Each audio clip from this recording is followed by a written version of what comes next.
Okay, all right, I think we should get started. So, without further ado, first of all, thank you for being here. Thank you for joining us. A lot of preparation has gone into making sure that we have the best information that we can provide to you as we look at a safe return to in-person learning in the hybrid model. So, before we get started, though, I would like to ask Father Mario to give us the official welcome and lead us in prayer so that we can place ourselves in the presence of God before we go over all of these details. Thank you. Okay, thank you, Ms. Francisco, and just want to echo her gratitude for all of you being here. And this is, whatever you think about this time and what's been happening, it's been fast-paced and it's been exciting, to say the least. Maybe that's not the best word, but it's definitely been keeping us on our toes. So it's like one thing after another, and we come together as a community to try to figure out what's best for your children. So very grateful that you're here and that you put in all the effort that you have. And of course you would. You're the parents after all. So we're here tonight to just walk with you and walk through some options and see what's our next steps are for our school. But we will always keep in mind that your children come first. So we want to make their education the best thing possible. I want to thank everybody also for who joined us for El Rancho, and Ms. Francisco might have some more about that, but that was also another exciting couple of days getting prepared for that and pulling that off. So this is a testament to the community and what we can do when we come together in order to do something great for the students and for the future generations. So I'm just really happy and really encouraged by all of you, and I shouldn't be surprised at all, and I'm not surprised. At my former school, Christ the King in Pleasant Hill, the parents were just as committed, and you guys are just as committed, if not more. So very happy and very proud, very pleased. So we just ask our good God to be with us this evening and to guide us and to give us the wisdom to know how to navigate everything that's been thrown at us. And just we ask for patience and understanding in order to see clearly with his vision on what is best for these youngsters that he has entrusted to us. So I think in this month of October, the month of our Blessed Lady's Rosary is coming to a close. We entrust ourselves to her maternal care and ask that she guide us to what is good and what is safe. Also what will help our community and our students. So we say quick Hail Mary. Hail Mary, full of grace, the Lord is with thee. Blessed art thou among women, and blessed is the fruit of thy womb, Jesus. Holy Mary, Mother of God, pray for us sinners now and at the hour of our death. Amen.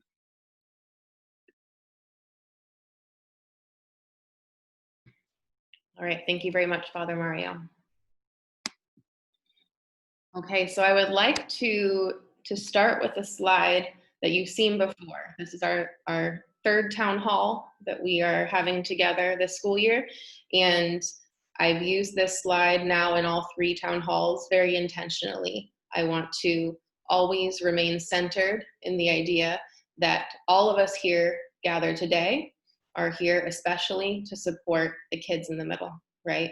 That is why we are here. That's why teachers teach. That is why I'm in the role that I'm in, is to serve the kids. And I know that's why all of you as parents, that's what you're committed to, right? And so all of our efforts, all of our planning has gone to support the students and their safety, and of course also the safety of the teachers, you as families, because this is a partnership where as a community, all of our needs have to be considered and make sure that we are all as safe as possible as we look at a return to in-person learning. So I want to make sure, hopefully you'll hear me say it numerous times, but I really want to make sure that you hear me at least this once say a deep gratitude for everything that you've done so far. Thank you for being here this evening. Thank you for all the partnership that you've showed to us already this year, and the partnership that I know you will continue to show to us as we go on this journey together. There's a lot of newness, a lot of new things that we're all learning and embracing, and I'm really appreciative to have all of you as partners, and I know that our faculty and our staff feel exactly the same way. I also want to celebrate the community success that has been Distance Learning 2.0. I think it's really important that we all recognize the success of distance learning and the fact that that success was derived from all of us working together.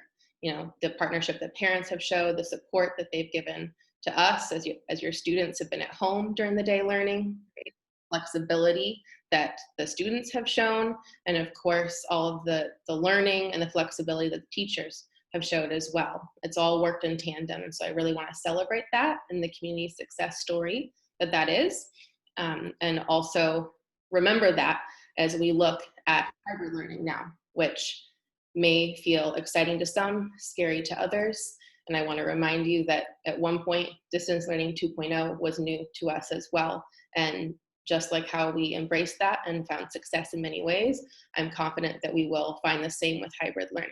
So as we look at a safe return to in-person learning tonight, the 4 main things that we will focus on.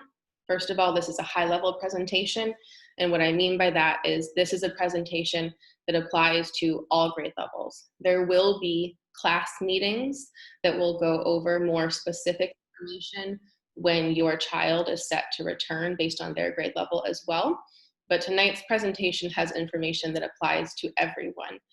One example of that is our materials pickup days. So as we're looking at moving towards a hybrid model, our materials pickup days will now change to the 3rd Wednesday of every month rather than the 3rd Friday of every month, right? And all of the safety measures that we put in place also apply to everyone. So I'm grateful to have all of you here and present the high level information this evening. We will also look at a timeline for our school as we look at returning. We will look at all the safety considerations that we have in place and that we continue to put in place as guidance changes. And lastly, we will look at the hybrid schedules, followed by a Q&A session for the pre-submitted questions. I should mention too, if you have additional questions, you're welcome to put them in the chat. You can either direct them to Cassie Ianni, who will be hosting our Q&A, or if you'd like to put them in the larger chat, you're welcome. We will prioritize the questions that came in as pre-submitted, but you're still welcome to put questions out there, and we'll do our best to address them either tonight or as a follow-up in one of the newsletters similar to what we did for last town hall. So I think one important question that I want to address right away is why now? Why are we looking at a return to in-person learning now? There are a number of factors, and I want to share some of them with you. One is the status of our county. So we were in purple for quite some time. We were on the watch list, the monitoring list that got rebranded in California, renamed, and we were in purple, which means widespread. Under that status, there were heavy restrictions for many different types of businesses, including schools, in terms of their ability to be open. Fortunately, our county has seen overall some shifts in a positive direction. So we went down to red and now down to orange. I want to acknowledge that there will be fluctuation. We know with this pandemic that there will be, but currently we are in orange. Our numbers within the county, as well as within the city of Alameda, are looking fairly good. We are in the moderate category. And so based on guidance that I'm receiving from the county health department, from the Alameda Office of Education, they are looking at schools reopening. They were looking at that. We were in the red category and now especially in the orange category, and making sure that we're doing so in a safe manner. We also have guidance that we're receiving from the diocese. So the diocese has been supporting us as partners along the way as we've worked on distance learning and hybrid learning, and they continue to do so. And they are providing us with guidance around the importance of returning in person and all of the various benefits of that, as long as it's done safely as we're planning to do so.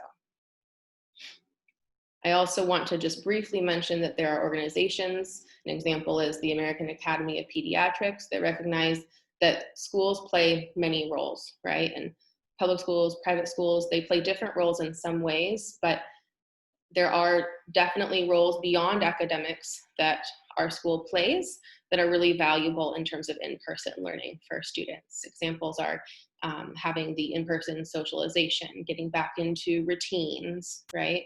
So there's a lot of benefits for us to have the students come back in a safe manner at this time.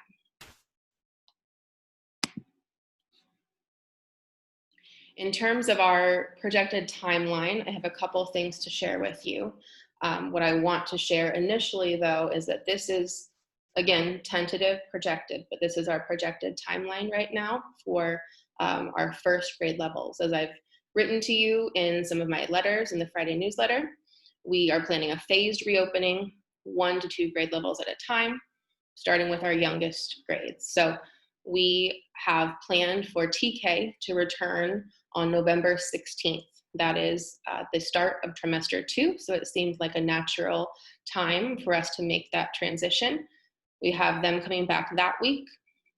We are going to have only them that week. That gives us the time to focus on TK, focus on that grade, and make sure that they are the priority that we are looking at for that week, to ensure good routines, good procedures, good student education, to make things as safe as possible. The following week is Thanksgiving break. So obviously we will not be bringing back new students at that point, but the following academic week, the 30th of November, we will bring back and welcome back our kindergarten class. So at that point, we will have our TK and our kindergarten classes there. The week after that, we will look at first grade returning. At that point, we will stay steady for the following week, December 14th, with TK through first, because that is the week prior to Christmas break. It seemed to us that it made the best sense to make sure that these 3 grades have our attention and our support with hybrid, and it didn't really make sense to bring back another grade level right before Christmas. So after Christmas, we will look at the returns for 2nd through 8th grade. We're projecting a return for 2nd grade on January the 11th, which is our 2nd week back from Christmas break. That allows us to have the time with the 2nd grade families to have that class meeting that I mentioned earlier that goes over some of the class specific details. And then after 2nd grade is brought back, we will look at 3rd through 8th grade. I want to point out that it does say 3rd through 8th grade. I don't know how many of you are aware, but yesterday Alameda County did make an announcement that they are now allowing, as of mid-November, they are going to allow middle schools and high schools to begin to submit their plans to the county as well to look at reopening. So we have just received clearance to submit our plan for the middle school as well and look at reopening dates. That's very new in terms of news for me, so I can't speak to much more of that this evening, but that definitely is important news that I wanted to at least share with you as a preview level. And the other thing on this slide I want to call your attention to is extended care. I feel very grounded in the fact that right now our priority is a safe return to in-person learning during the normal school hours. When we have accomplished that, if we feel we have the capacity, whether it be because of staffing or space, to allow for extended care, we absolutely will be looking at that. But our initial focus needs to remain on the return of our grade levels for the normal school hours. So that is why it says TBD for extended care. Other information regarding timeline, and this slide is especially important for our families with students in grades TK through 2. Tomorrow, I will be sending out the Friday newsletter. One of the items in that is a survey. It's a commitment survey that we are asking all families in grades TK through 2 to submit. Essentially, after this presentation, after you've had time to digest this information, along with the information that you've read in our reopening plan that was shared last week, we are asking you to make a commitment for the first half of trimester 2. So that means from November 16th to January 15th, we are wanting to know if you are opting to have your child participate in hybrid learning, or if based on your comfort level, you are still opting to have your child participate solely in distance learning at that time. Either option is perfectly acceptable. We just need that information so we can start to create cohorts and make plans for the students in grades TK through 2 to return. Your survey response is due next Monday. It's a short turnaround, but it gives us the time that we need to allow for our staff to help make those cohorts and then communicate them to you at least a week in advance so that you know if you opted for hybrid learning that your child is coming back on, these days or these days of the week.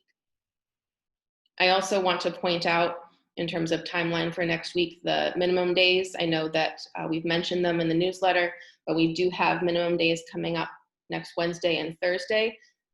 These are to allow for staff training. It's really important. Our staff is immersed in this, right? But at the same time, there's changing guidance. There's a lot to learn as we look at a transition to hybrid. And so we want to make sure that the staff has the training time that they need. Okay, now I'm going to share with you some of the safety measures that our school has put in place. So we've put together a number of safety measures, and one of the key ideas that I want to share with you before I share the details of those safety measures is the idea that these work in tandem. That's a message that I receive a lot when I meet with the county weekly. I'm on a county call every Thursday afternoon where I receive updates from the county health department, and a lot of what they emphasize to us as school leaders is the importance of recognizing that every precaution and measure that you put in place is one extra layer. And so that's what we've done here is try to create a plan that has many layers to help promote safety.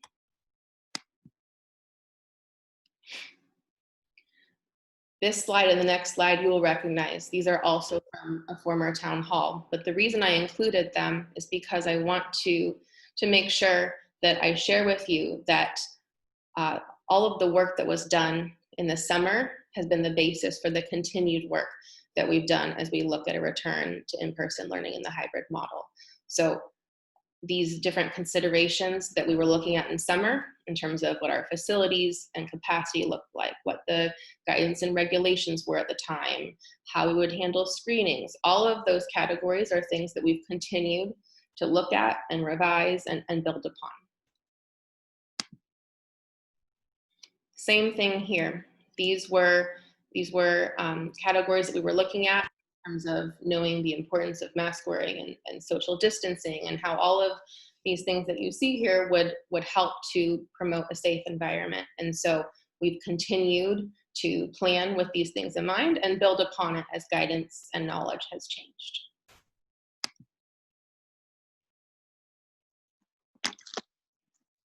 Sorry. Sure. Sorry.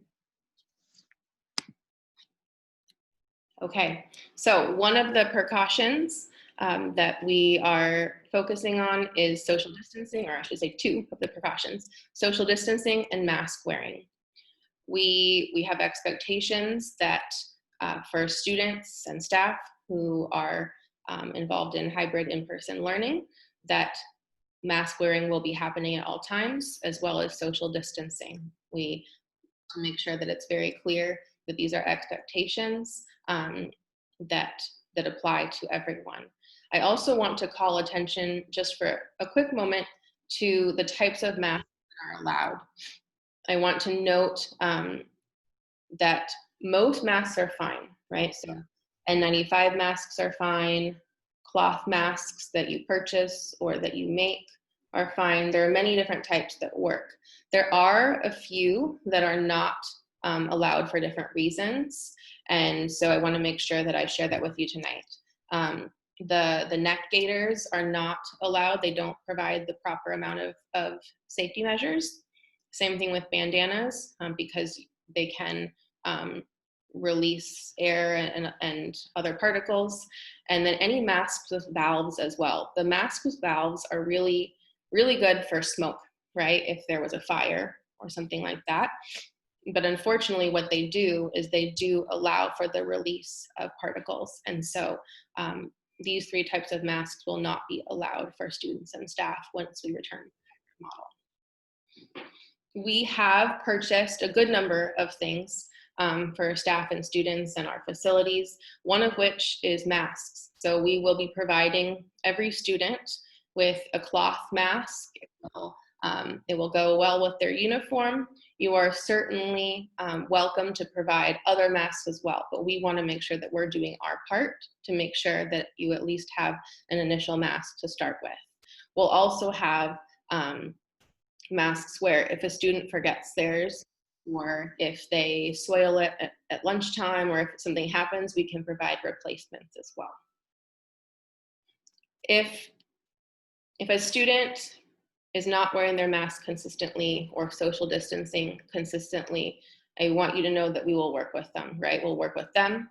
We will work with you as parents. It is very important that these two things happen. So we'll deal with it on a case-by-case basis. I don't think it's going to be a big problem. I've seen your children at materials pickup days and picture days and all of that, right? And they are already experts in many ways in social distancing and mask wearing. But of course, there can be challenges, and they're kids and they need guidance. So if they're having trouble, our teachers will be trained in some creative ways to help them.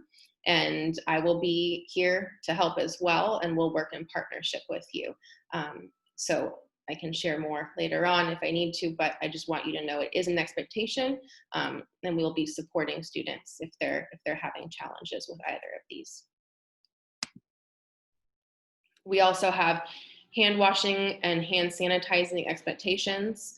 The following that you see listed, I won't read them, but you can see are the different times that the county guidance has given us for when students should hand sanitize or hand wash. So we will be making sure that that happens. During normal times, students are always monitored, and nothing is going to change about that, right? We always make sure that there is an adult supervising students. And so whichever adult is supervising a group of students at the time, they will be the ones making sure that these different hand washing or hand sanitizing times happen. Another precaution that we have in place are passive, active, and visual checks.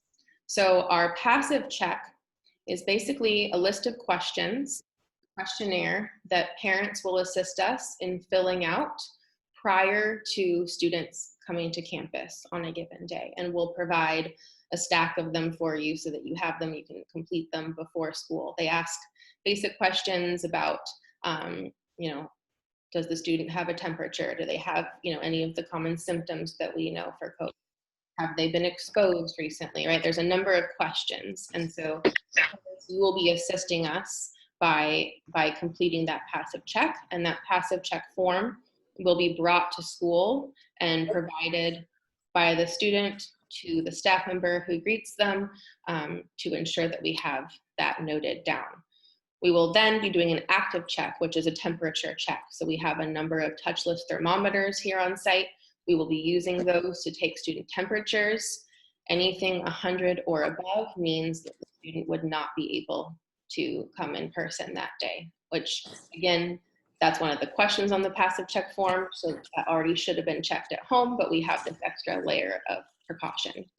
And then there are also visual checks, and these will be conducted both at drop-off and throughout the day. And a visual check is essentially a staff member visually checking students, making sure that they look healthy, if the staff member sees anything, if they don't look like themselves, if they have a runny nose, something like that. At that point, we'll need to address it. And I believe I hear someone off mute, so if you could please just make sure that you remain on mute, that would be helpful. Thank you. We also have precautions in place in terms of ingress and egress. Precautions are very detailed, and we'll go over more of the details that apply to different grade levels based on where their classroom is located, which building they're located in.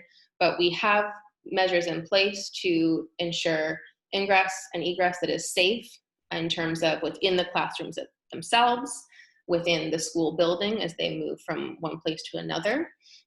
Also outside, like when they first get dropped off, there's a very specific way for how they, which gate they walk through, how they approach the school, which door they go into versus separate doors for exiting only, different different stairwells used for up versus down, signage related to walking on, different sides of the hallway, all in an effort to help reduce students and staff and anyone from interacting with anyone outside of their cohort.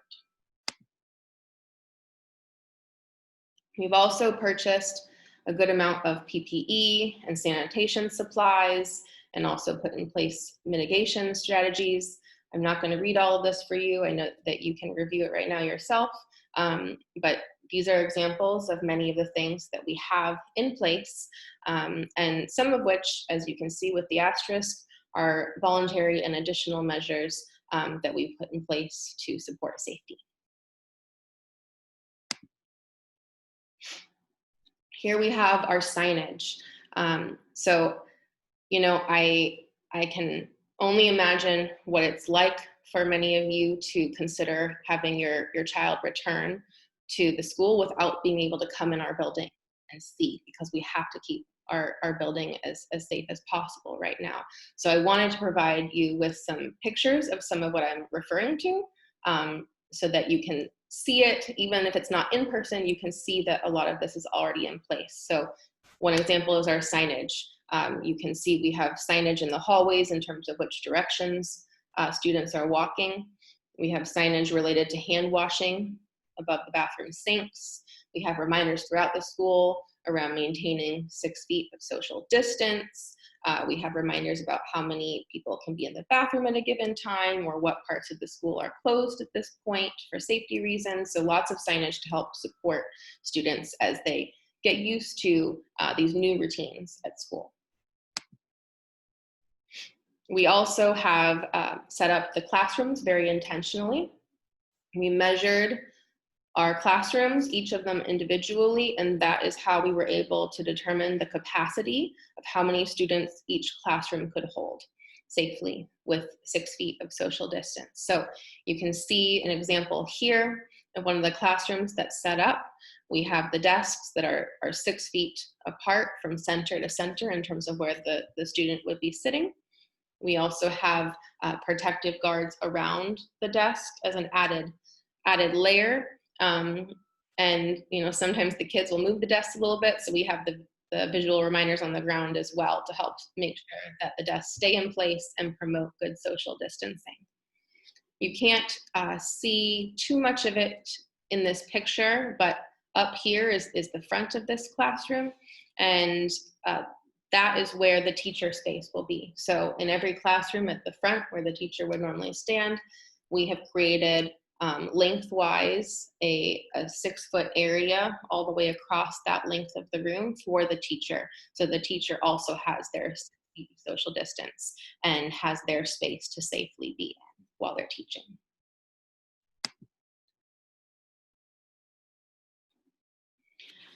Some signage related to ingress and egress, as well as some of the diagrams that one of our parents, Mr. Flores, had created for us. Details like this will be presented at class meetings, but just to give you the assurance that we do have these plans in place to ensure safe movement throughout the building and throughout the property.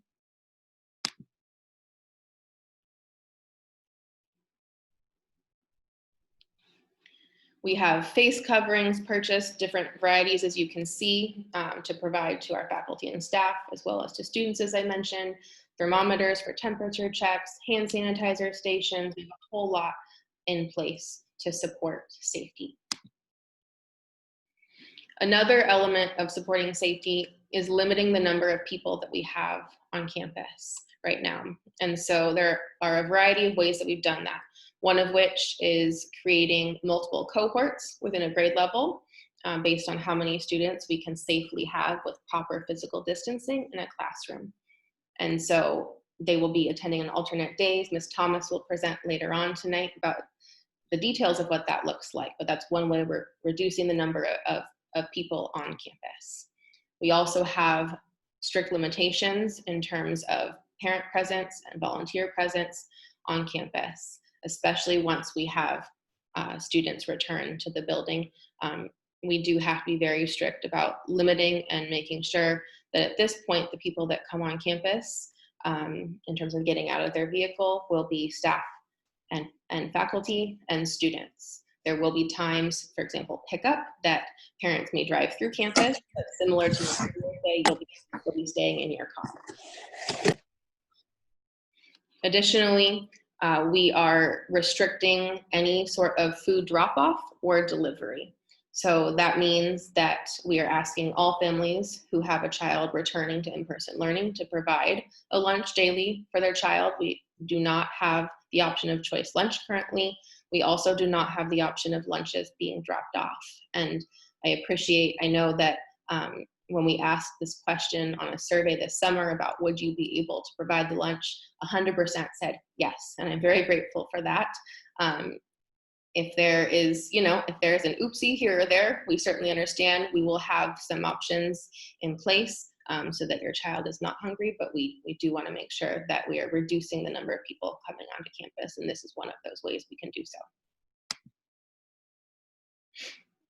There's also a number of things that we're asking in terms of parent-school partnership. I know we've asked a lot of you already, and I'm grateful that you've all said yes.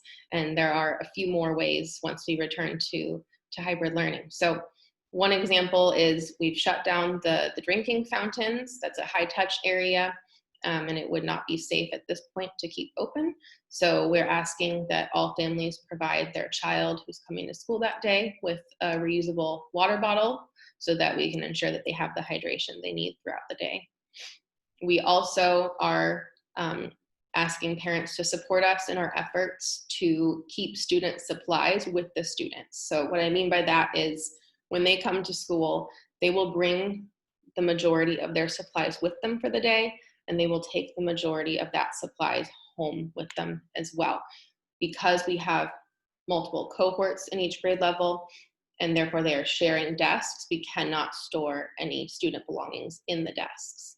There are certain grade levels, especially our lower grades, that may opt to have a bin for every student with some small materials. It could be math manipulatives that are for that student for whatever unit they're studying. It could be a couple toys that a student brings from home for recess time, right? So there will be some allowance for that, but overall, we're really trying to make sure that most materials come with the student and go home with them, because we are reducing shared materials as much as possible. Another ask that I have for you is our policy around tardiness and leaving early. So if you choose to have your child return in the hybrid model, we're asking that you please respect your drop-off window. We are going to have staggered entrances and staggered exits based on grade level, because that is how we can ensure cohort stability, which is one of the requirements. And so it's very organized and regimented, which is super important right now as we promote health and safety. So I'm asking that you please respect your drop-off window. It's usually a 10-minute time period for drop-off or a 10-minute time period for pickup based on your child's grade level. And just remember that the time that we have with them on campus is limited and it's really sacred. And so I know as someone who self-admittedly sometimes runs late, I can empathize that it can be really hard to get out of the house in the morning sometimes. And I can only imagine if you've got, a number of kids who are at our school or maybe kids at different schools, right? But I'm asking that you please make every effort to make sure that you're doing your part related to tardiness and also trying not to leave early, because we want to make sure that we maintain cohort stability, and also all of our staffing will be really focused on the student safety, and we need to keep that focus there with the students that we have present and not take away from that focus by needing to go continually meet students out at the gate, because parents can't bring them in right now because we have to keep our campus secured and safe. Okay, now I'm going to cover procedures for if there is someone in our community who finds out they were exposed to COVID, if there are any symptoms, or if anyone does have a positive test result.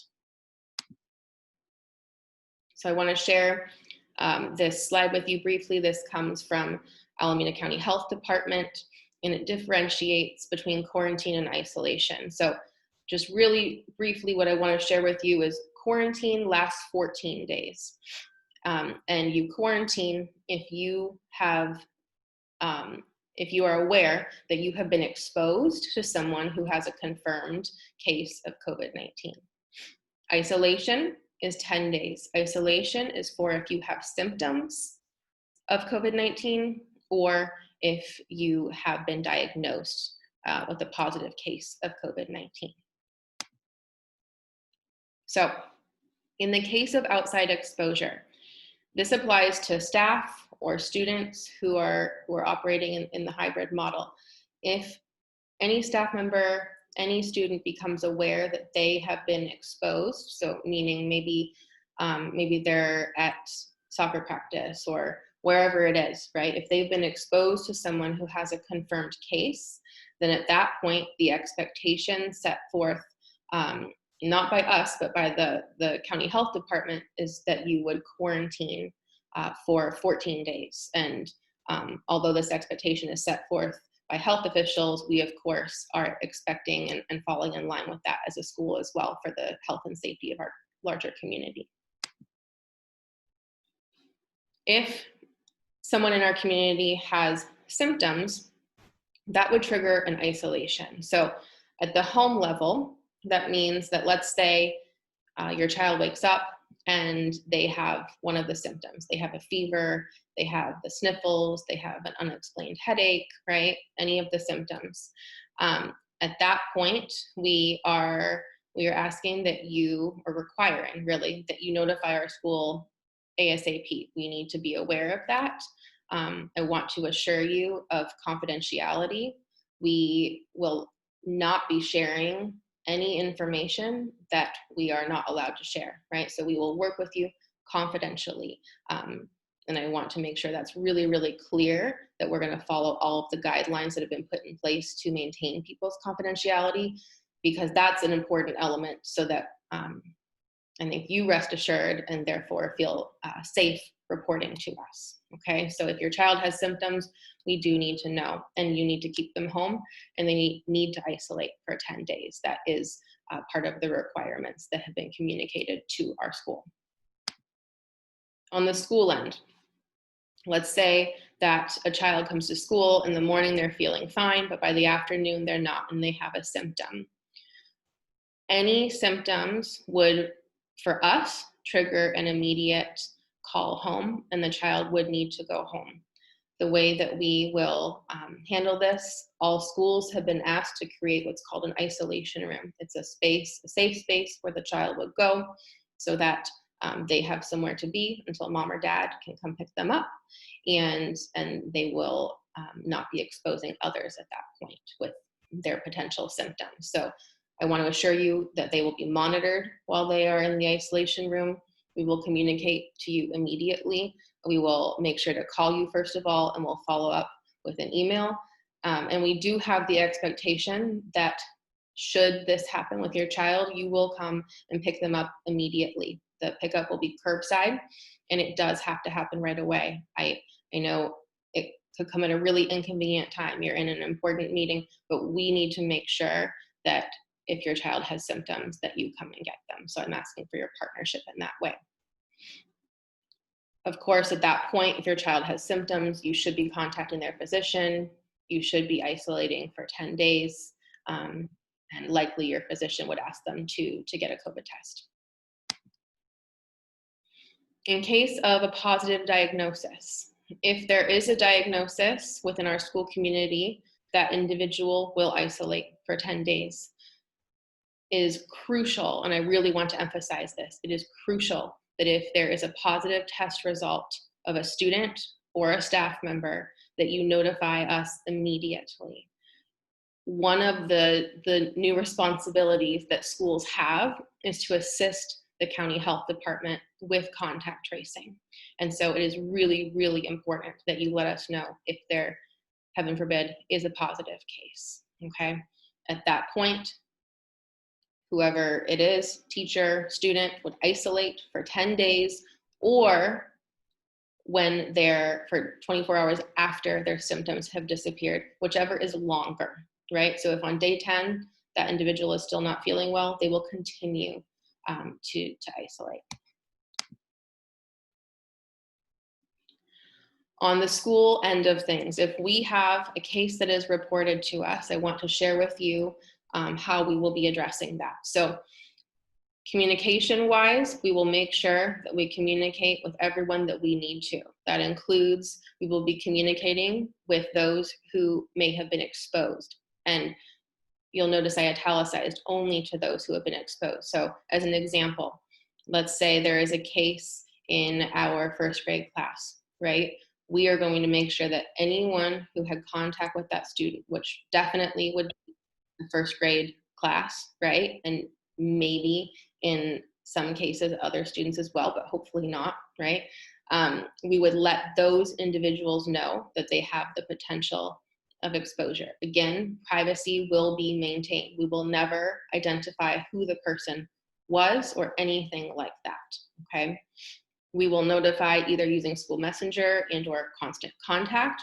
And we additionally are mandated to notify the public health department because like I just mentioned a few minutes ago, we are helping them with contact tracing at this point.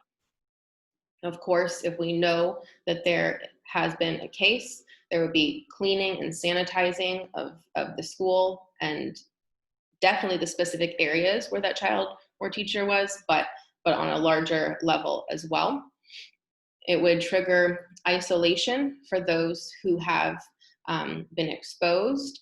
And it would also trigger that the class would need to flip back into distance learning for a period of time, right? Because that means that the children in that class and therefore also the teacher in that class have been exposed. Even if, let's say, it happens in cohort A, still that teacher works with cohort A and B, and they will then need to be home, right, for a period of time, and therefore the whole class would go back into distance learning.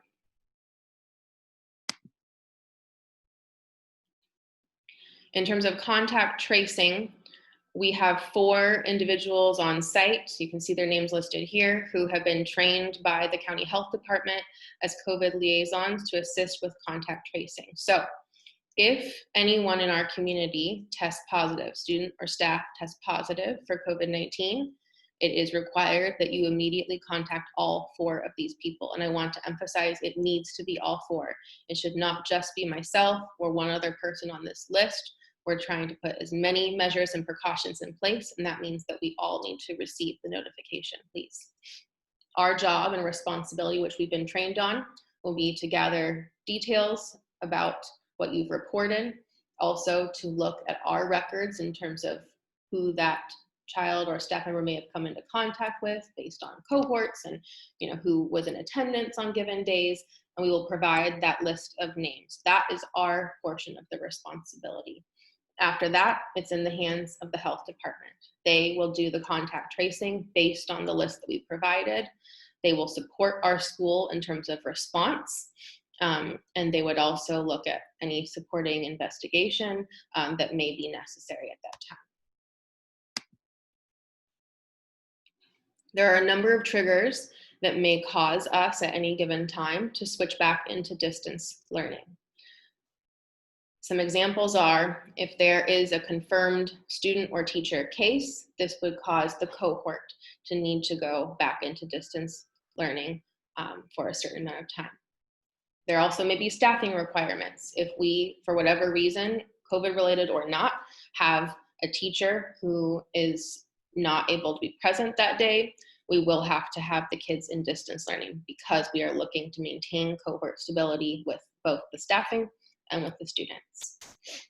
Also, air quality and smoke, if there's fires, is definitely a consideration. Our school does not have forced air or an HVAC system, so we've put a lot of other ventilation precautions in place to reduce risk for COVID.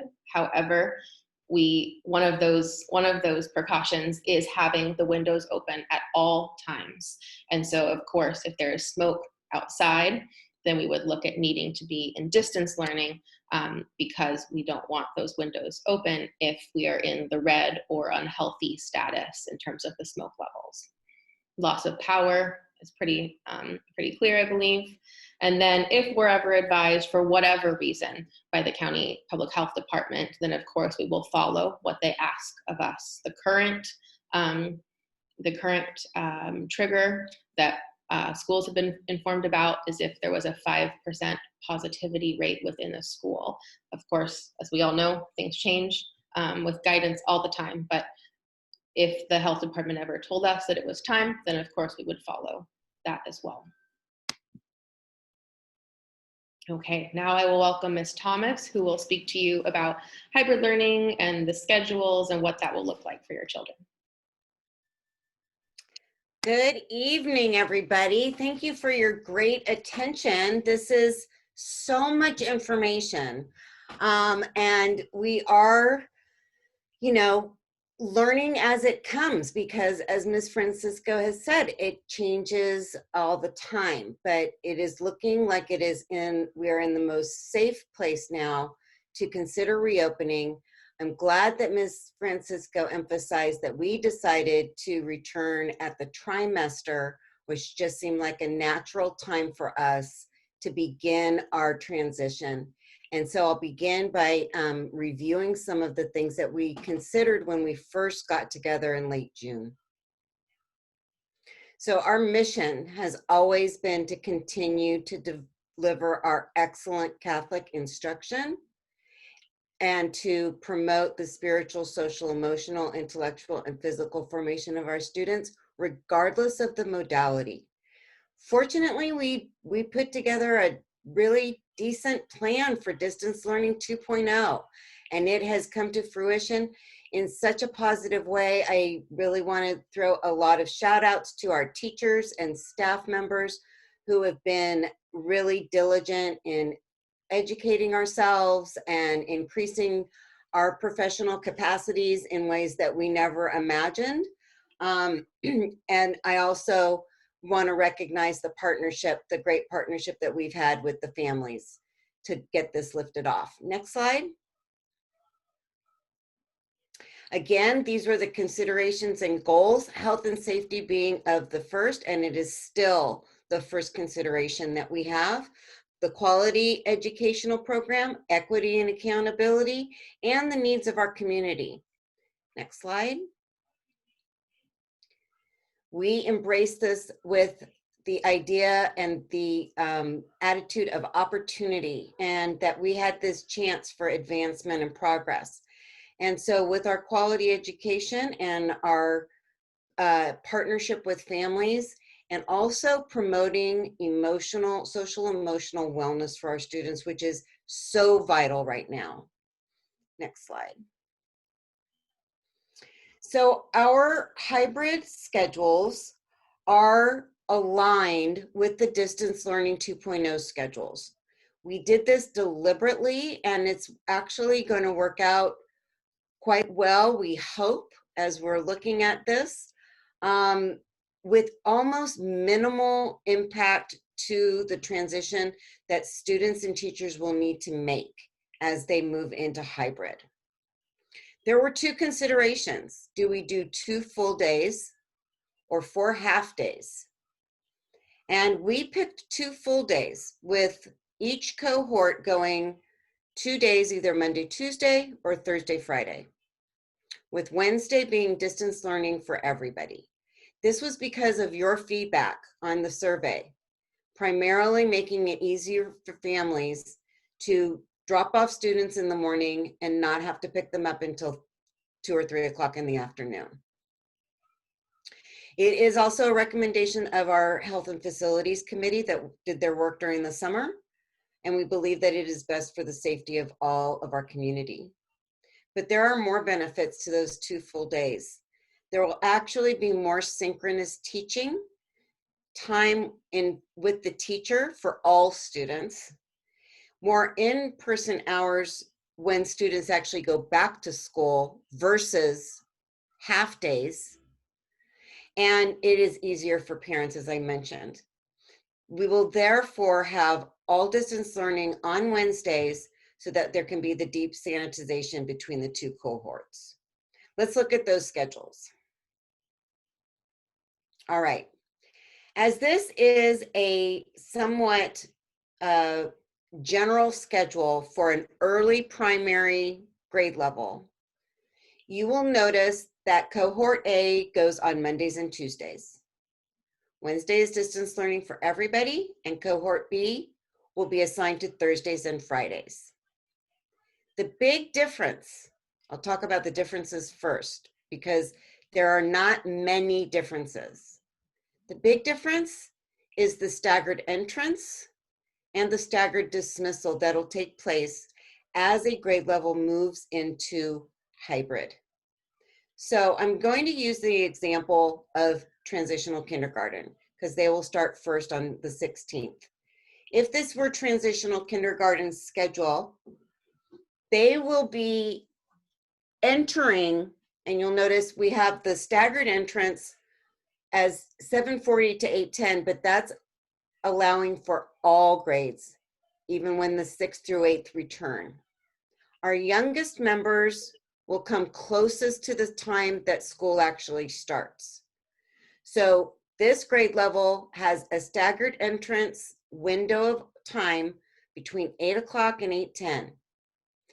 A staff member will be at the designated drop-off location for that specific grade level. There will be 2 drop-off and pickup locations for all of our students, and we'll get into that as each grade level goes back. There will be the 10 minutes to allow for the students to be greeted by the staff member, give their passive checklist to the staff member, and the staff member will do an active check of their temperature. At that point, students will either be escorted or they will be trained how to walk to their classroom directly from drop-off. You'll notice that prayer and pledge start promptly at 8:15, as they have with distance learning. And that will be the same with hybrid. I want you to look at this schedule because the hybrid schedule goes into effect for everybody at the grade level when that grade level goes into hybrid. But it does not necessarily mean that the other grade levels who are not yet in hybrid are going to follow this specific schedule. They will continue to follow distance learning.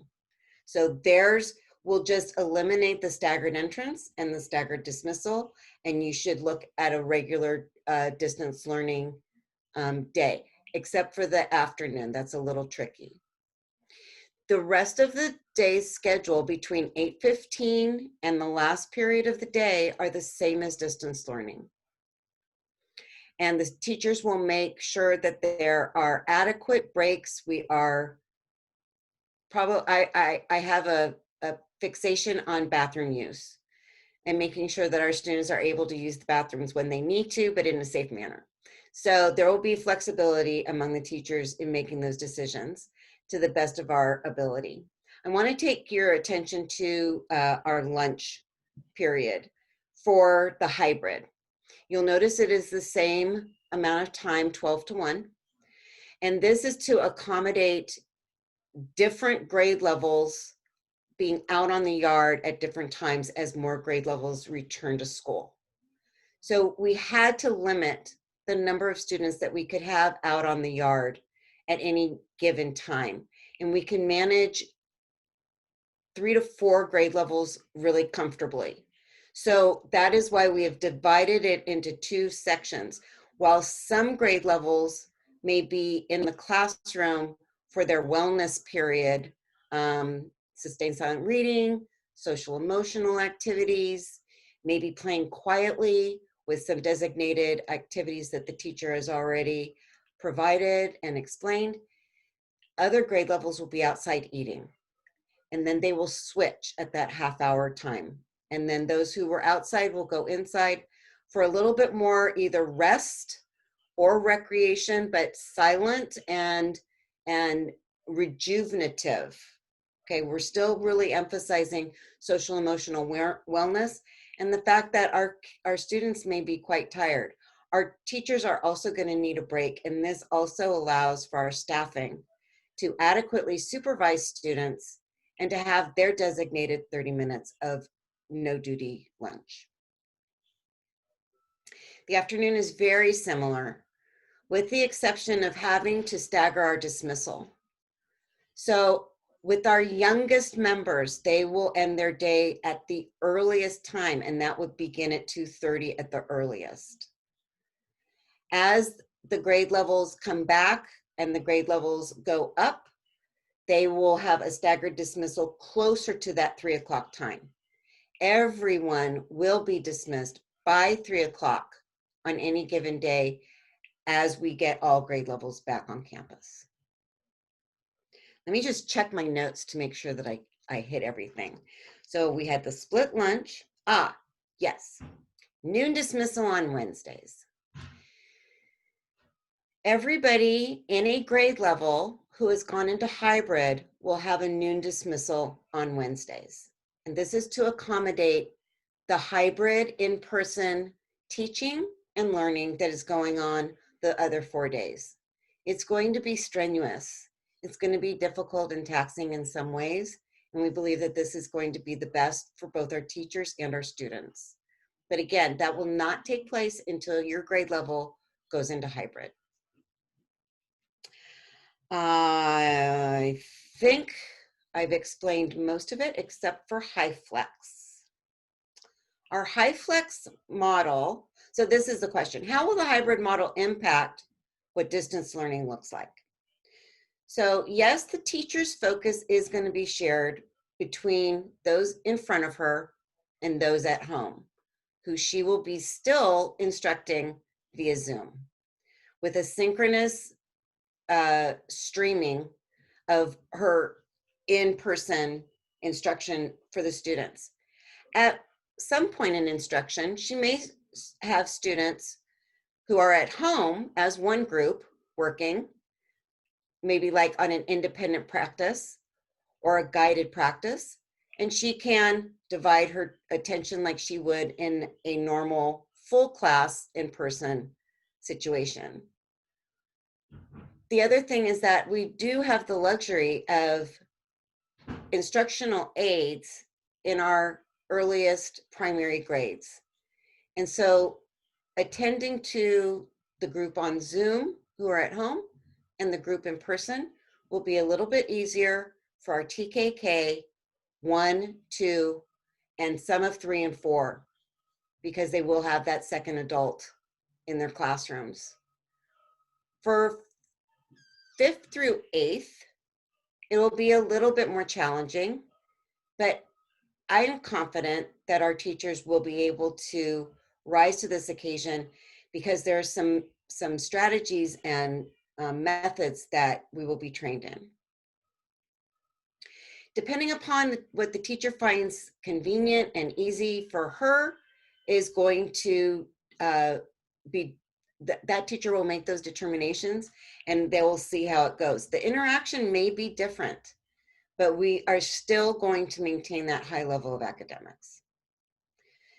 The HighFlex method is a methodology that is supposed to help the teacher by providing her the opportunity to only have to plan once, so that we're not doubling our work in planning for 2 completely different groups.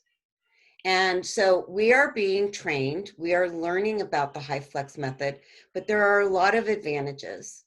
And one of the advantages is that there will be equity and consistency for all students, whether they are at home and learning or in person and learning. We also see a lot of flexibility in terms of asynchronous, synchronous, and face-to-face, and we will be utilizing all of those modalities. I am really confident that our faculty and staff will be working closely together, as we did for distance learning, to support one another in sharing ideas of best practices and things that work successfully for our students. Is that it, Miss Francisco? All right. Yes, And if I can answer any questions coming up, I'm happy to. perfect. Thank you. Okay, so now I will speak briefly about next steps, and then we will have our Q&A. So next steps on the school side of things. We are going to continue to plan for a safe return for all grade levels. That means that we'll be focusing on all grade levels now that middle school can be included, which is exciting, and continuing to look at how changes in guidance inform our adaptations in terms of what hybrid learning looks like. And of course, another reason to adapt will be finessing based on the process. Once it's a lived experience, making adaptations here and there to make sure that it is the best and the safest plan as possible. On the parent side of things, there are a number of asks that we have for you as you prepare your children for a return to hybrid learning. So I want to go over those with you tonight, and they will also be listed in the newsletter tomorrow as well to help you out. So first thing, for any families with a child or children in grades TK through 2, we are asking that you complete that hybrid commitment survey. I do want to let you know that we will absolutely be giving consideration regarding siblings, so that we have siblings who are attending school on the same days. So if you have a child in cohort A, both of your kids will be in cohort A, or cohort B, vice versa, right? So we're going to make sure that siblings stay together in terms of cohorts.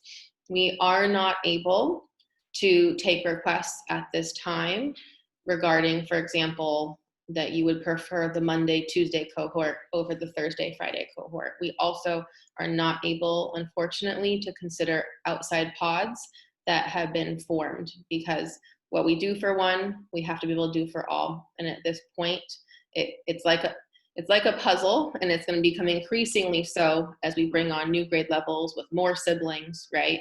And so right now, we're going to honor siblings, and that's what we can do at this time.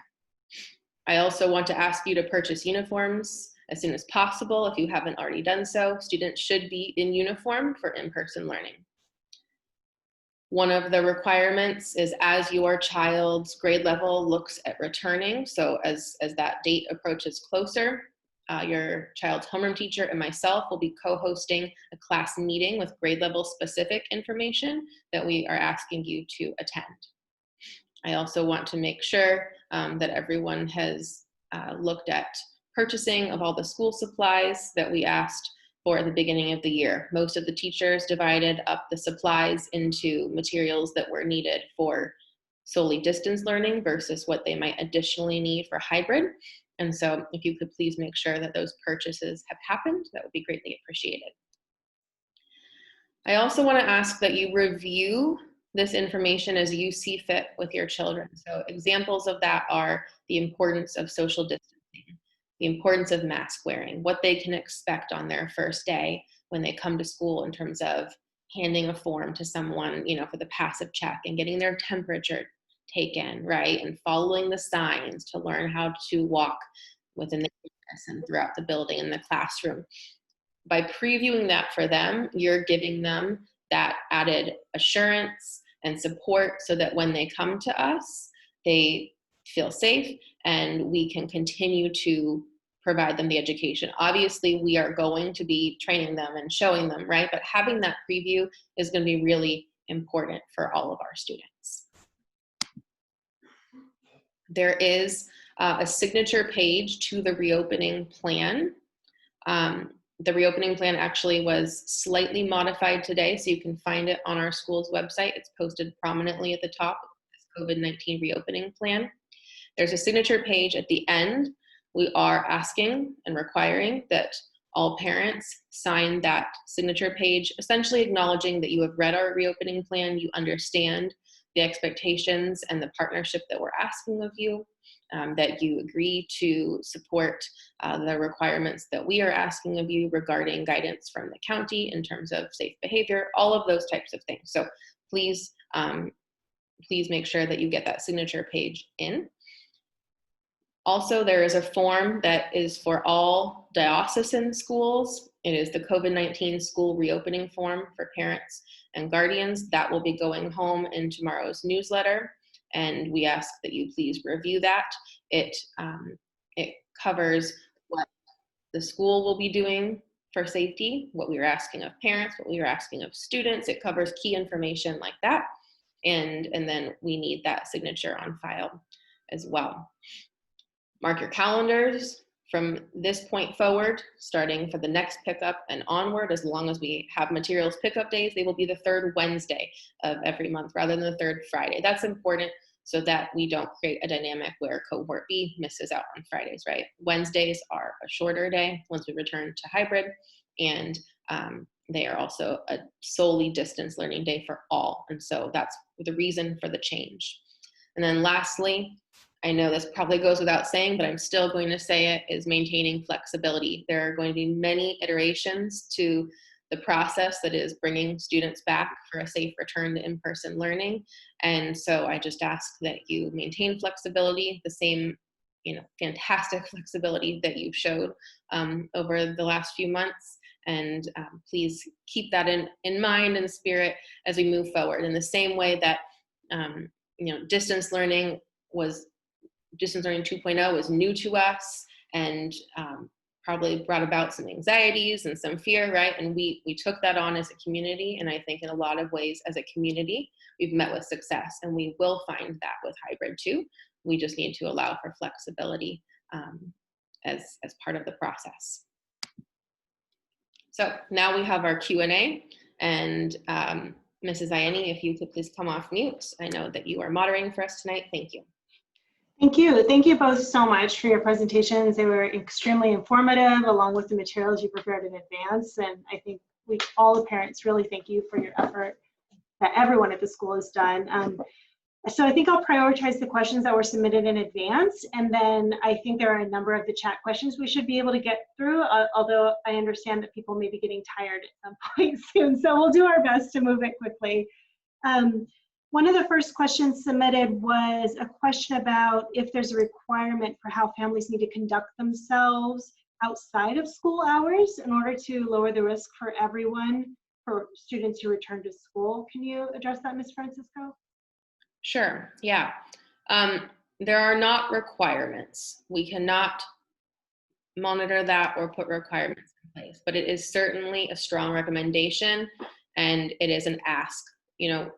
As members of this community, I think it's important to remember our shared responsibility to protect each other and keep one another safe right now. And so although we cannot put strict requirements on things in terms of how your family is social distancing, for example, during weekends and in the evenings and over the holidays, we are asking, please use your best judgment. Please consider that you are protecting not only yourself and your family, but this entire community by taking precautions and taking this seriously. And that is crucial to the success of this, is that we all do our part. So it's an ask, not a requirement, but I know I can count on you, and I know we can all count on each other to make sure that this is done safely. Okay, thanks. Another parent was curious if the school is going to continue to offer distance learning, and I'm not sure if you have dates you can affix to that question, but maybe you can just give us what information you have. Sure, in terms of solely distance learning for solely students.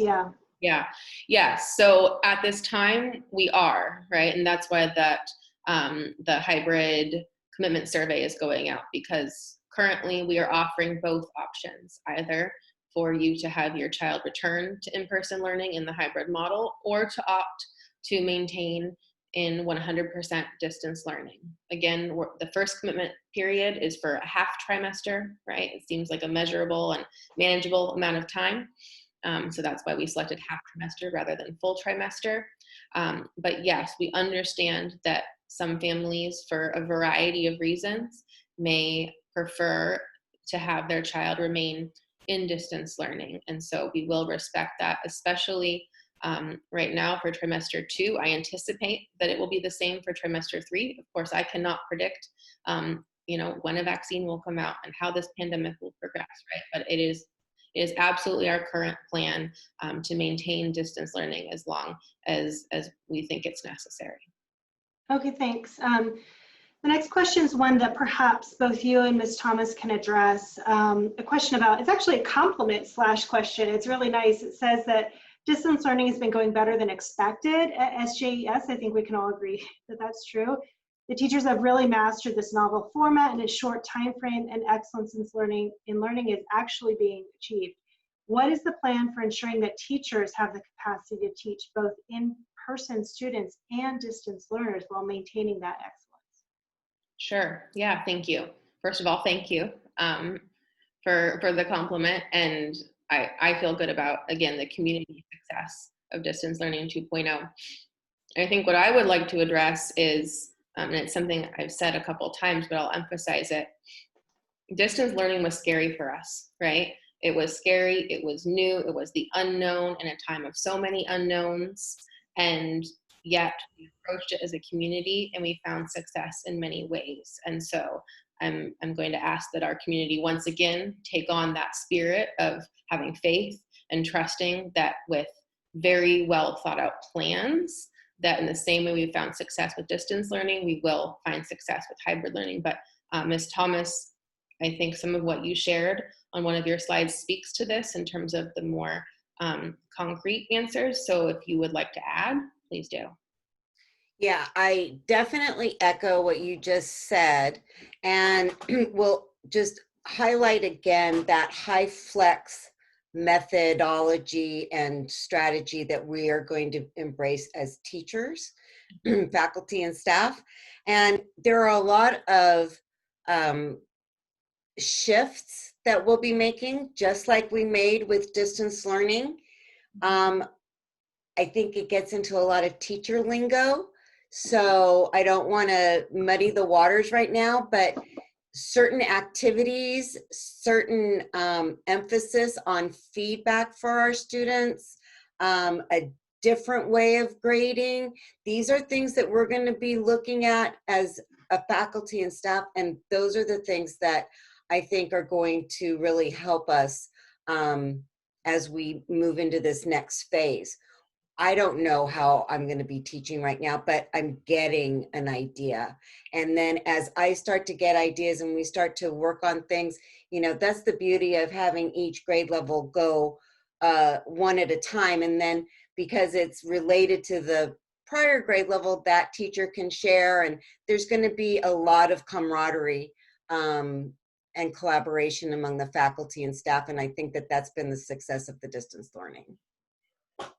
Thank you so much.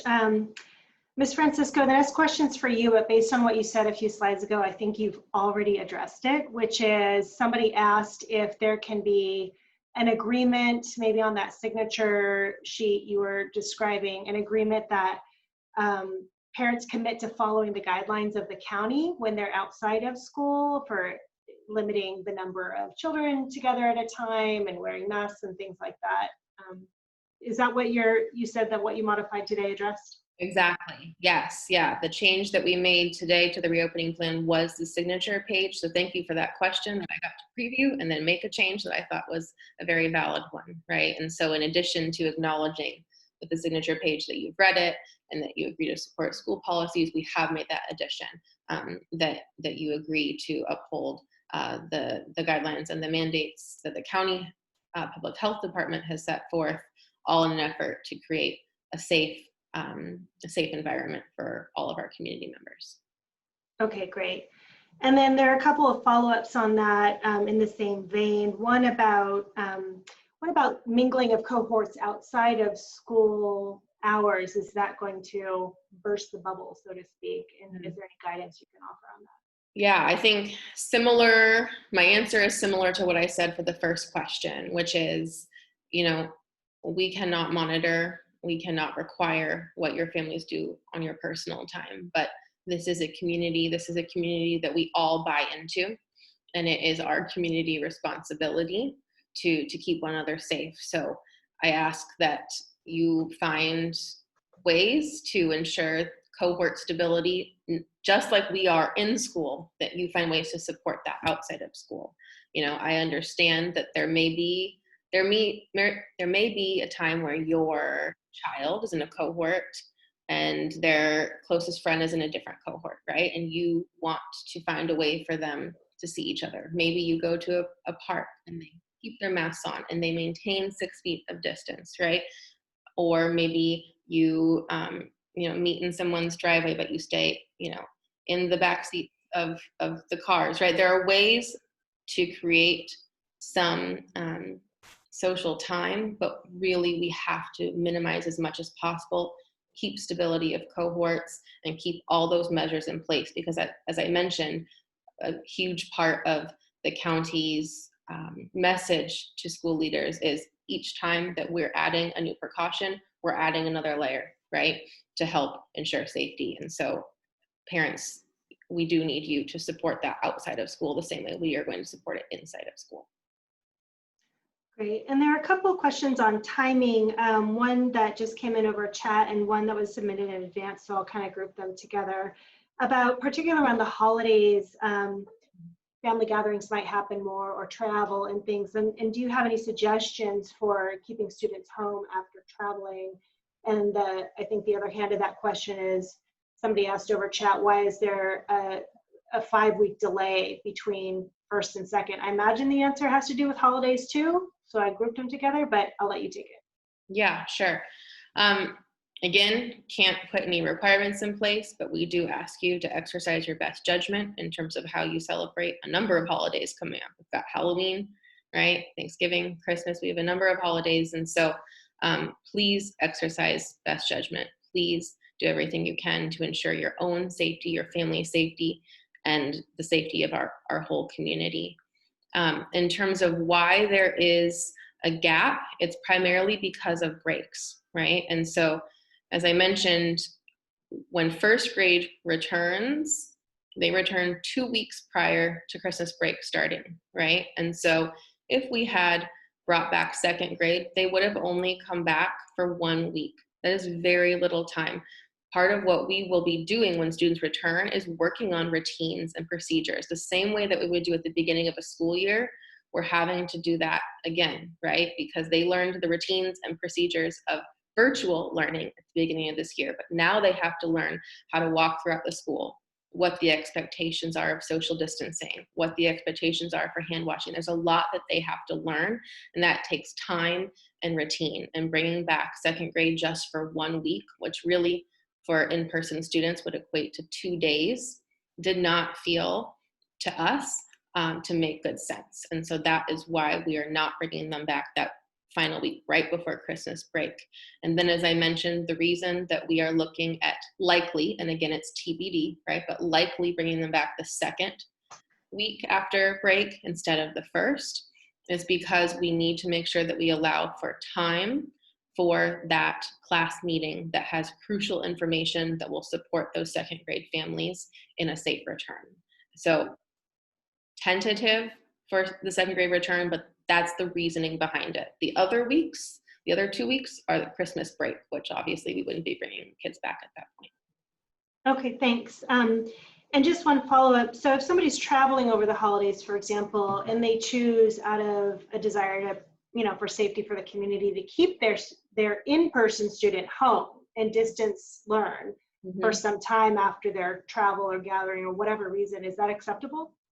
Yeah, we will respect that. I mean, obviously, we want the kids back in person, for any of the families who are ready to do so, and we want them here whenever possible. But you are the best judges of what is necessary and right for your family. So whether it be for holiday reasons or otherwise, if there is a day or a set of days where you feel that your child should stay home, we will absolutely respect that. Okay, great.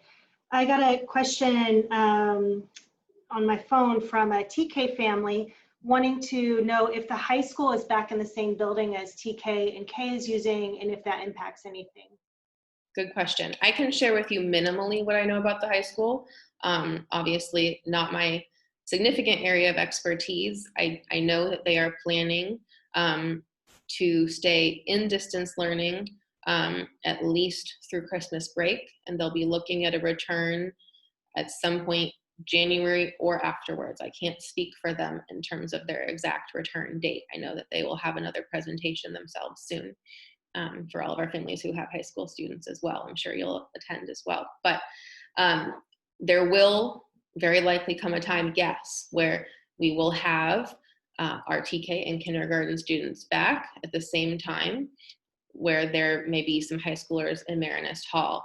What I can share with you is that the agreement that our two schools have made is that this year we share absolutely no space whatsoever, okay? So in past years, we shared the gym.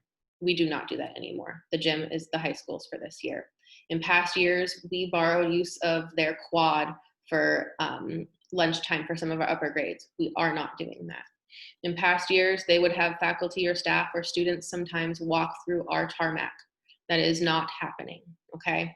When the kindergartners and the TK leave their classroom to come to the main building, they will never walk through the hallways where the high schoolers are. They will use different doors, okay? So what I'm trying to share with you is, yes, it will happen, but there will be absolutely no commingling. This is a very unique situation. We are the only entity in the diocese where there are 3 of us, a parish and 2 schools. So it's very unique, and we have put in a tremendous amount of planning to make sure that there is not interaction, because just like how we want cohort stability amongst our own grade levels, we need to ensure that there's cohort stability in terms of no outside presence with high schoolers or anyone else. So please rest assured there will not be any mingling with the high school. Thank you, that is assuring. A question about a few questions actually about airflow, ventilation, and heating during the winter months came up. Are there any improvements being made to that? I think I remember you saying something about HEPA filters at one point, and are windows going to remain open when it's cold and raining, and how will the school accommodate that? Got it, thank you. Yes, so ventilation is a key mitigation strategy for all schools, right? And different schools have different buildings of different ages and capacities. And so we've put in place everything that we can based on our building capacity. So that means that at all times, all classroom doors and all classroom windows will remain open at all times, okay? We also have bought air purifiers, air filters for every classroom, every office, every space where it's necessary to help promote good ventilation. There will be times where, well, at all times the windows will be open, right? So there will be times where it may be raining or it may be cold. We will have the heat on. I recognize we will lose some of that heat to the outdoors. That is part of what we will just have to absorb and be okay with. But it matters that we have good airflow and that those windows remain open. Same thing with rain, right? Luckily, the windows open in a way where when it rains, it really doesn't come inside the classroom. And I can speak with knowledge because I taught in one of these classrooms for many years, okay? So I'm not concerned about students, you know, being impacted by the rain in terms of if the windows are open, the rain is not going to get inside and, you know, come pouring on them. And there obviously, yes, will be some cold months, but we will have the heaters on. We will do everything we can to make sure that the students are comfortable and most importantly safe. And bring a jacket. That's what I'm hearing too. Jacket. And it's okay if it's a puffy jacket and it's not a uniform jacket, they can layer. We will be flexible. Nice. We appreciate that. Okay, great. So I have a question here about tracking with other schools, in particular St. Philip Neri. I guess they're returning to school this week, next week, in 4th and 5th grade by the end of November, and somebody wanted you to comment on that. Sure. Different schools have different models in terms of, like, if they do the 2 full day versus 4 half day, different timelines as well. Our school is going 2 weeks later than St. Philip Neri, very intentionally based on the trimester mark. We felt that created the most stability for our students and the most validity for recognizing their academic accomplishments during trimester 1. And we felt it would be disruptive to start when we were nearing the end of trimester 1, but hadn't yet completed trimester 1. So that is the reason for the date that we've picked. It is still a very early date. The vast majority of schools in our area are still working on plans. Luckily, our school, as well as a few others, are able to return sooner than most. But my commitment to you has always been, to you and our staff, has always been putting safety first. And I wanted to be able to present tonight on actualities, not on things that were planned, but to be able to show you what this building looks like and show you what the schedules look like. And so to create that comprehensive plan and to make sure that it hit the trimester mark, that is the reasoning. Same reasoning for why we are bringing back, at least with the younger grades, 1 grade level at a time, is to do it slowly, learn from our experience, and to adjust accordingly for the safety of all. I respect what other schools are doing. I am not speaking ill of it in any way, but we all have different enrollment sizes, different buildings and facilities, right? And so we have different considerations, and it really is hard to compare, therefore. Yeah, different schools, different procedures is what I'm Right. hearing. Yep. Ms. Thomas, can I drag you back on video and pose the next 3 questions to you and give Ms. Francisco a break? Thanks. All right, first one for you is a couple of people asked about how are you going to manage as teachers direct interaction with your in-person students? Are they going to be coming out of their boxes at the front of the classroom if a kid needs help? Or is that not allowed? How will a teacher handle that? We have to maintain social distancing. So it's going to be creative for sure. And I think we're just going to, use our best judgment and do the best we can. I'm not exactly positive how that's going to look, but I know that we've built bridges before, so we'll figure it out. Yeah, it's all new for everybody, I imagine.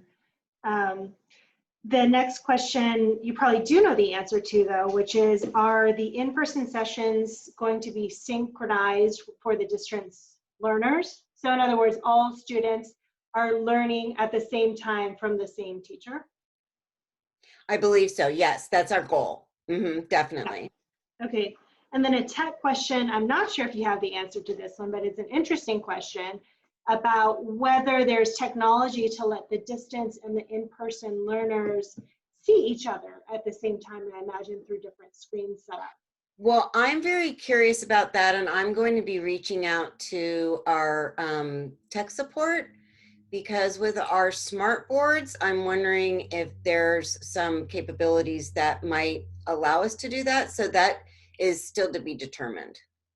Yeah, that would be really interesting. Yeah, please.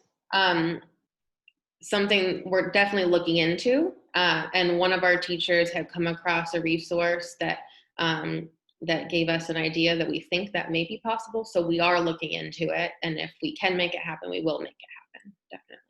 That would be really cool. Yeah. Okay, and then a question maybe for Ms. Thomas, maybe for Ms. Francisco, whoever wants to field it. Can families trade cohorts? I know you're saying that you can't accommodate social bubbles, but if a family is in cohort A and really wants to be in B, and there's a family in B who wants to be in A, is that going to be possible? No, I'm sorry, but no. We are going to assign cohorts, and we need people to stick with them, because like I mentioned, as we bring back more grade levels, it's all puzzle pieces, right? And we cannot afford to have improper record keeping and then find out that we therefore placed a sibling in the wrong cohort. We need people to respect the cohorts that we assign them to. Okay. Okay, great. And then there is another question that has to do with families and ability to balance it all. It's a really, I think, poignant question, which is, what are families to do when we're in this phase-in process for different grades where one kid is in person because their class has returned in person, but an older child is at home? How can a parent balance like supporting the child at home while dropping off and getting the kid to school for in person? How do you have any ideas, I suppose? Definitely a topic we've considered, and I don't think I have necessarily all the answers, the same way I think many of you will get creative. Definitely it's going to take some creativity, and I recognize that. Our hope is that, as we advance in the grade levels, we can bring back larger groups, right? So for example, middle school, for staffing reasons, will always come back at the same time, right? So we will try our best to not have that be elongated for too long. I don't think I have a great solution for that. but we will definitely be understanding if, for example, your older child who is in solely distance learning still is not able to make it morning assembly once in a while or something, or if they're zooming from the car, which sometimes the kids are already, and that's okay, because sometimes that is just the reality. We will be flexible and understanding about that. Okay, that's really good to hear. So somebody had a question about whether the current cohort sizes reflect the families who had previously stated that they were going to stay in distance, or if that remains to be determined after the surveys are finalized this time. It remains to be determined. So in our reopening plan, the cohort sizes that we listed were based on current enrollment. So under the assumption that we were preparing for the potential for, at most, all students in a given grade level to return. So if we have 34 kids in a class, that what we wrote in the reopening plan was 2 cohorts of, broken exactly in half, right? And groups of 17. So that's what we originally put in the plan. Obviously, once we get the commitment surveys, we will make adjustments. And so if there is a case where, let's say, only 20 of the 24 kids want to return, then obviously we will have 2 cohorts of 10 in-person students rather than a cohort of 14. And, we're going to make sure that they're even, is my point. I'm so sorry. Oh, that's okay. I just would like to add one other thing, though, because it kind of triggered something for me to remember to share, which is there are some classes based on their size that may end up returning as one cohort. TK is a good example of that. TK right now is the one class that, based on their class size, we can have all of those students who would like to return can return at a given time. So there's potential for a couple of grade levels based on enrollment in that class, plus based on how many people opt into hybrid learning initially, that may allow for more than just TK to have one cohort. It's not across the board. Again, it's based on enrollment plus how people, answer the survey that's going out, but it is a potential. That's great. You read my mind, because that was what I was going to ask. If it's possible, if a class or the number of in-person students are small enough, and this actually there was just a chat question on this too. Can they return for all of the days? I know it's not 5 days; it's 4 days, because Wednesdays are always going to be distance. Distance learning. That gives us. Yeah. Sorry to interrupt you. That gives us benefits in a number of ways, including a deep sanitization of the building. So Wednesdays it will be unoccupied. But some students conceivably could be allowed to be there for all 4 days, because they would just be a cohort A for their class. Yeah, if we can accommodate that by grade level, we will. Fantastic.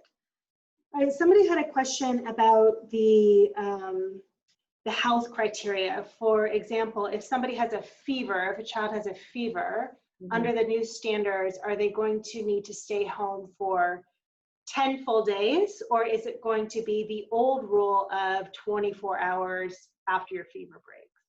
As it has currently been articulated to those of us who've gone through the COVID liaison training, it is the 10 full days. Of course, if we run into a scenario where a child has symptoms, where there's a positive case, our school will work in partnership with the health department, right? We won't just be going based on our current knowledge. We will be checking in with them because we know things change, right? And so ultimately it will be for them to speak to in the moment based on the guidance at that time. But currently what we have been told is it's 10 full days. And I know that's probably a hard message to hear, right? Because that means that maybe something as simple as the sniffles, which is very normal for kids, especially, at certain times of the year, may preclude your child from coming to school for those 10 days. But right now, absolutely the priority is safety. And the bar is very low in terms of one symptom means that they will have to remain home at that point. Okay. All right. Thank you. And I know that you've addressed this a little bit, but perhaps you can mention again about notification for students or teachers. Is it just to the kids who may have been exposed, or is it school-wide that you're sending out notifications? It is to those who may have been exposed, right? That's the procedure that's been set in place by the county. The same thing whether it happens in a school or in a different area, right? If through contact tracing, someone is identified as having been exposed, those are the people who are informed. Okay. And if somebody at home, through their physician or whomever, obtains a negative COVID result, does that change any of the standards about when that individual is allowed to return to school, or does it remain 10 days in the case of people who, you know, I think we've all read stories in the news of people who test negative and then a couple days later test positive? Right. Do you have an answer on that? I don't know that you actually would at this point. I have a semi-answer, which is it's something that comes up at our weekly county calls a lot. It's something that they are still looking at, but in general, our county is approaching this pandemic very conservatively. And so currently, I know that they are erring on the side of safety and saying that the 10 days still exist. But if there was, you know, a unique situation like this and a parent provided me with a letter, I would check with the health department. Ultimately, the decision is theirs. Okay. Okay, great. And then a couple more questions on these guidelines and procedures. Somebody wanted to know, is there perhaps a template or email that the school could have for notifying people around them, I guess, for their own contact tracing or anything like that, to let people know that they've been in an exposed situation? We will be creating templates for our own communication, right? So that we can ensure rapid communication. But in terms of providing templates for others, you know, for people in our community to use personally, to be honest, we're pretty tapped out on our capacity, and right now I need to keep the focus on our school's needs. Okay, thank you. One more question on the guidelines and procedures, because they are so technical. I think you may have answered it with the fever question, but let me ask it in the cold context. If somebody's got a cold, do the current COVID guidelines and procedures apply, or is it the usual, you know, as long as you don't have a fever or a runny nose, you can go back to school? If someone has symptoms of COVID-19, then they stay home, right? It is not for us, it's not for anyone who's not a medical professional to try and differentiate what is causing those symptoms, right? So if they have COVID-19 symptoms, which do have some overlap with cold or other illnesses, then they will have to remain home. Okay, great. And I have a logistical question, which is, how do people return this signature page? Can they just email, scan it to send it to Ms. Foley, or is there another process? Fantastic question. I wrote the newsletter earlier today, and so I can tell you what I wrote in there is our office is open Monday through Friday, 8 to 3, unless there's a half day or a holiday, such as Veterans Day, that's coming up. So you're welcome to drop it off in person if you'd like to. Once the kids return, we are heavily restricting access of parents and volunteers, right? But right now, you're welcome to come, obviously wearing your mask and all those other precautions. You can also scan it and send it to Ms. Foley. And we have the final deadline of the November pickup day, November 18th, for K through 8. Okay, so that's kind of the final deadline if you'd like to bring it. Obviously, TK returns prior. So as you'll read in the newsletter, the deadline I have set for the diocesan form and the school reopening form to be signed for TK families is a week prior, November 11th. Okay, great. Thank you so much. I don't have any other questions, and I think it's probably late enough for everybody that we're all eager to end the Zoom. But thank you for your effort today. Thank you so much for your presentations, Ms. Francisco and Ms. Thomas. We appreciate you so much. Thank you. Thank you. And thank you for hosting our Q&A, and thank you to everyone who joined us tonight. This was a longer town hall than we've had in the past. I recognize that, but all of the information we felt was really important to share with you, and I am happy to take the time to answer your questions. So thank you for posing them. I hope that you found tonight to be informative and assuring in terms of all of the planning that's gone into planning for a safe return. So thank you very much. If anyone would like to come off mute and say goodbye as we leave this